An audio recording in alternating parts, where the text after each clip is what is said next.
Question number 30. The average albedo of a surface is 0.4. What is the power reflected by the surface? Power reflected divided by power absorbed by the surface. Power absorbed by the surface. This is what we need. Now, what is albedo? Albedo is nothing but power scattered or power reflected divided by power incident, which is equal to 0.4. So, thus P reflected should be equal to 0.4 times P incident. But we also know that P reflected plus P absorbed is equal to P incident. P incident, right? So, what I will do is, I will substitute here 0.4 times P incident plus P absorbed will be equal to P incident, which means P absorbed will be 0.6 times P incident.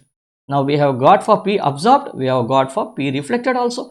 Now, what we will do is, we need to just substitute that, which should now be P reflected is 0.4 by P incident, and this should be 0.6 by P incident. This 2 goes away. So, I get the answer as 4 by 6, which is 2 by 3, which is equal to 0.67. Thus, the correct answer is C. Okay.